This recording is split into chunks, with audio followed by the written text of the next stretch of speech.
Versus England semifinal से पहले जब सैम करन ने कहा था कि 140 करोड़ को साइलेंस कर देंगे, तो अपने को यह पता था कि वॉयलेंस होगा, पर इतना वॉयलेंस होगा इसका अपने को अंदाजा नहीं था भाई। मतलब दिल जो था वो धक धक धक धक धक यहां तक जा रहा था, और फिर पकड़ के हम यहां लाते थे, फिर वो खिसक के आ रहा था। अपने को लगता है कि भारत में आज 150, 250 आदमी जो है वो टपक गए होंगे ये देखकर कि बाबू 253 बनाने के बाद हम केवल 7 रनों से मैच जीते हैं। मतलब इस मैच में आखिरी के कुछ ओवरों में तो एंडलेस मोमेंट थे जहां ये लगा कि ये मैच गया गया गया और चला गया। लेकिन फिर जब सारी उम्मीदें नाकाम हो जाती हैं, तब आपके सामने जस्सी पाजी आते हैं, और आज 140 करोड़ भारतीयों की तरफ से जसप्रीत बुमराह को कोटि कोटि नमन, कोटि कोटि नमन, क्योंकि आज आपकी वजह से हम सुकून सो पाएंगे, आपकी वजह से हम फाइनल खेल पाएंगे। वरना हमारे वरुण बाबू ने आज कोई कोर कसर नहीं छोड़ी थी। वो जो सूर्या बाबू ने उनको आखिर में कहा कि भैया आप जाओ, आप डगआउट में जाओ, आप ग्राउंड पे खड़े हो, उससे हमारी हालत खराब है।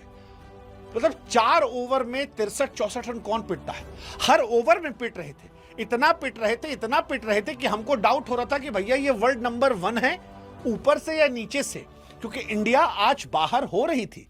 जैकब बेथेल ने इस छोटी सी उम्र में वो करके दिखाया जो आप बड़े बड़े बल्लेबाजों से उम्मीद कर रहे थे, और आज जैकब बेथेल ने इज्जत कमाई है। संजू सैमसन की पारी, हार्दिक पांड्या की पारी, इन सारी पारियों पर उनकी पारी भारी पड़ सकती थी। वो तो थैंक्स टू हमारे मतलब हार्दिक बाबू बैट से भी, और हार्दिक बाबू बॉल से भी, और साथ में फील्डिंग से भी। जब जब मैटर बड़ा होता है हार्दिक बाबू खड़ा होता है। वो जो हार्दिक पांड्या ने ओवर डाला, आई थिंक वो एक बहुत इंपैक्टफुल ओवर था, क्योंकि अगर आखिरी ओवर में 30 की जगह 20-22 रन चाहिए होते तो हमारे दुबे जी ने भी काम कर दिया था। मतलब मैं ये मान के बैठा था कि anything less than 25 in last over India बाहर है, एनीथिंग लेस देन।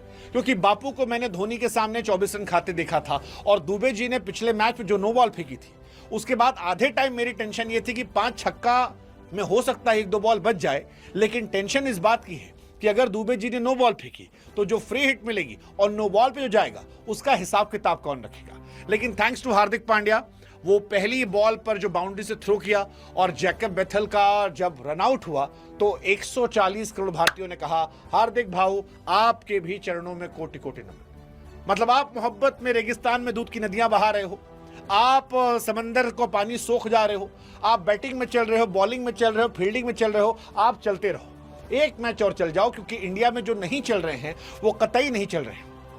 आज भी अभिषेक शर्मा ने कोई कोर कसर नहीं छोड़ी इंडिया की बेइज्जती करवाने में। सूर्या बाबू अपने बैटिंग करना भूल चुके हैं, वो भी दोबारा आज फिर दिखाई पड़ा, और गेंदबाजी में आज हम बुरी तरह एक्सपोज हुए। आज के मैच में हमें यह रियलाइज हो गया कि इस गेंदबाजी यूनिट के साथ आप विश्व कप नहीं जीत सकते हैं। इस गेंदबाजी यूनिट ने आज हिंदुस्तानियों को हार्ट अटैक दिए हैं। इस गेंदबाजी यूनिट से हम लगभग हिस्टोरिकल हार से बाहर हो गए हैं, क्योंकि 253 बनाने के बाद अगर आप 7 रन से मैच जीतते हो तो फिर ये जीत पर सवाल होंगे। मतलब I don't like violence but violence likes me, but I don't want this violence यार। इतना वॉयलेंस नहीं चाह मांगता अपने को।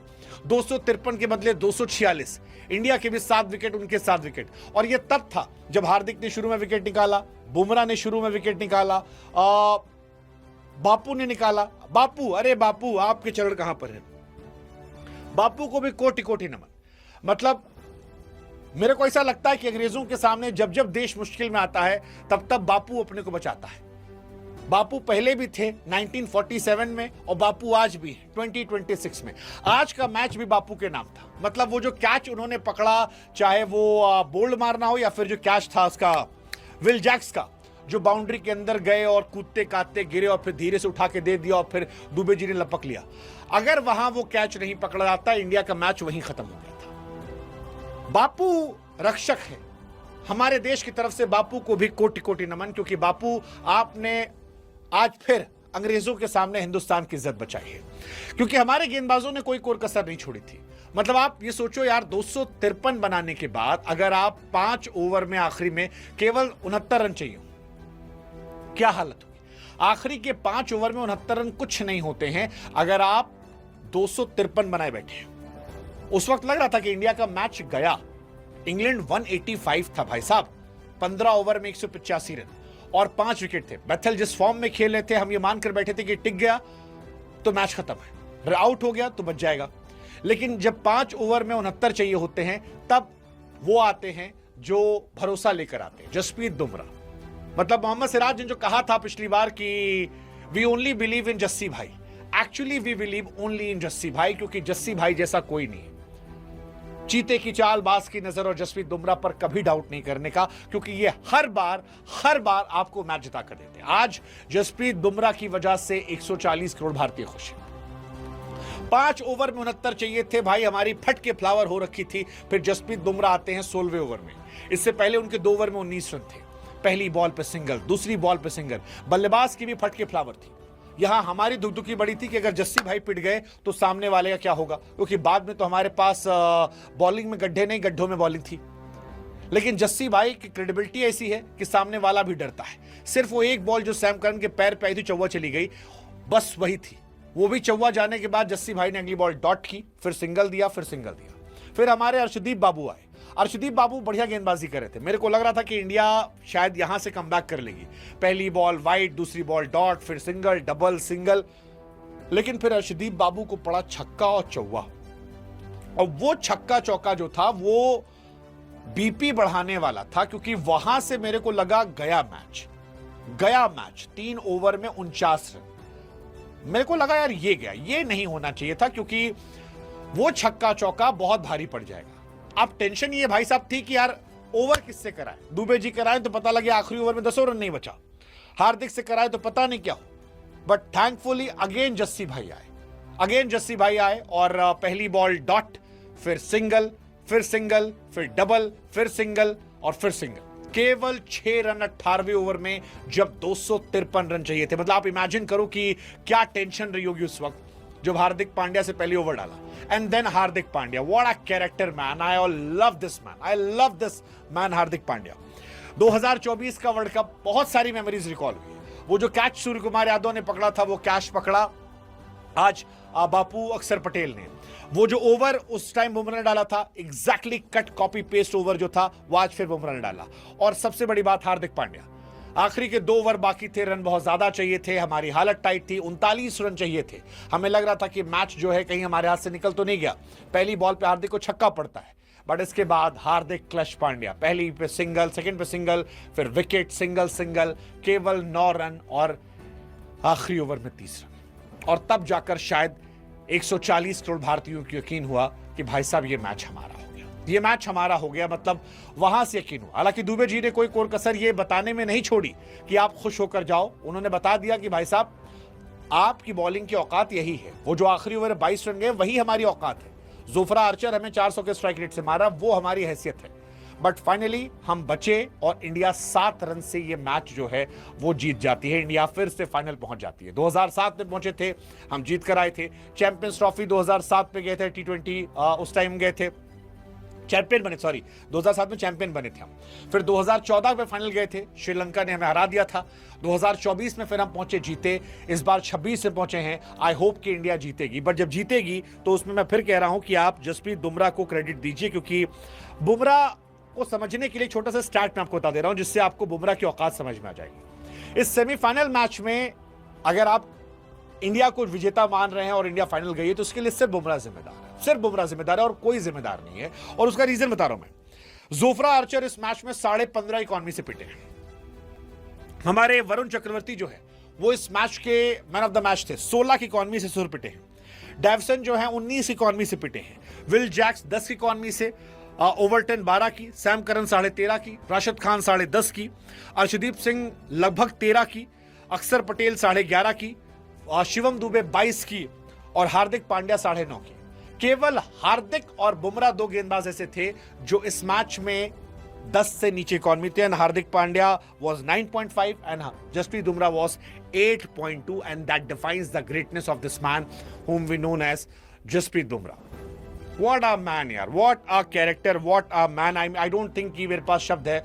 आप इनकी तारीफ, जितने शब्द आपके पास है, मतलब अद्भुत, अविश्वसनीय, अवर्णनीय, सब आप इन पे लगा दो, फिर भी वो कम नहीं होंगे, क्योंकि अलग लेवल का बंदा। इस पूरे टूर्नामेंट में अगर आप बुमराह को देखोगे, 7 match, 10 wicket, 6.5 economy, I think Jasprit Bumrah इस साल भी अगर आप देखोगे तो प्लेयर ऑफ द टूर्नामेंट के सबसे बड़े खिताब में जा रहे हैं, क्योंकि 7 मैच में 10 विकेट है। लेकिन अगर आप इकॉनमी देखो, 6 की इकॉनमी, उस वक्त जब सबकी हालत टाइट हो गई है, और इसीलिए लोग कहते हैं कि Jasprit Bumrah is once in a generational bowler.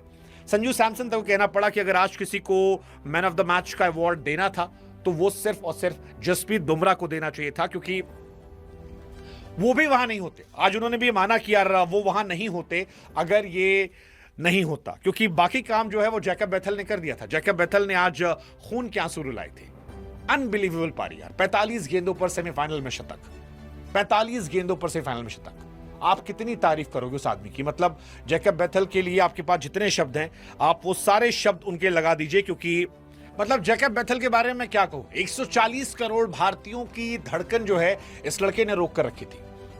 उसके आउट होने के बाद दिल से ताली बजाने का मन किया, क्योंकि जो पारी थी ये अद्भुत पारी थी। ऐसी पारियां आपने क्रिकेट हिस्ट्री में बहुत कम देखी होगी। 4 ओवर में 38 रन पर 2 विकेट गिरने के बाद अगर आप 7 रन से मैच हारते हो, वो भी रन आउट होने के बाद, तो आपके लिए तालियां बजती हैं। और much respect for Jacob Bethell, क्योंकि जैकब बेथल ने बताया कि हार नहीं माननी चाहिए। बड़े बड़े सूरमा जो है वो आज आउट हुए थे, और उसके बाद जैकब बेथल ने इस मैच को लगभग जिता दिया था, लगभग जिता दिया था। इंग्लैंड आज अपनी वजह से हारा है। जैकब बेथल ऑस्ट्रेलिया के सामने शतक, ओडीआई 100 वर्सेस साउथ अफ्रीका, और अब T20 100 versus India in semifinal Mumbai में।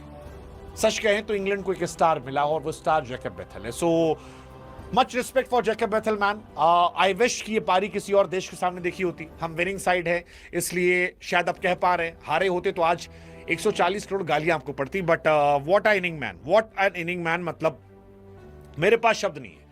इतने बड़े मंच पर, इतनी बड़ी ऑपोजिशन के सामने वर्ल्ड नंबर 1 बॉलर को आपने एक गली कूचे का बॉलर बना दिया। That's madness. संजू सैमसन ने 42 गेंदों पर 89 खेला था, वो सारी पारियां आपने ओवर शैडो कर दी। टफ कॉल, यही तय करेगा कि आप वर्ल्ड कप उठा रहे हैं, जा रहे हैं। आज वरुण चक्रवर्ती के साथ वर्ल्ड कप जाता हुआ मुझे दिख रहा था। अभी रह गया है, फाइनल में यही तय करेगा। लेट्स होप हम फाइनल खेलें। अब तो खेल रहे हैं। अहमदाबाद का एक तो ग्राउंड है, वो मनहूस ग्राउंड, 2023 में 19 नवंबर अभी तक मेरे दिल से गया नहीं है। मतलब माइग्रेन हुआ था मुझे अभी भी याद करके। बहुत मनहूस ग्राउंड है। हालांकि वो इतना घटिया ग्राउंड है कि वहां जो जीतता है उसके बाद वो जीवन में कहीं नहीं जीतता। ऑस्ट्रेलिया वहां जीती थी, ऑस्ट्रेलिया उसके बाद कहीं नहीं जीती। WTC हार गई, चैंपियंस ट्रॉफी हार गई, ओडीआई वर्ल्ड कप हार गई। ओडीआई वर्ल्ड कप के उसके बाद, वो तो अभी तो हुआ नहीं, मतलब उसके बाद, और अभी आपका T20 वर्ल्ड कप बाहर हो गई।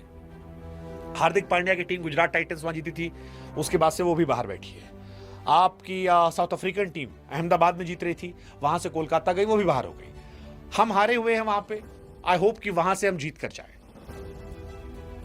आई होप वो थोड़ा इंडियन टीम के लिए मनहूस ग्राउंड है, बट आई होप कि जब हम और आप मिलें 8 तारीख को, तो यार मायूस ना हो, खुश हो, ट्रॉफी उठा रहे हो। क्या ऐसा होगा? Let's see, I don't know, but India need to fix their bowling. बिना बॉलिंग के आई जस्ट होप हम फिक्स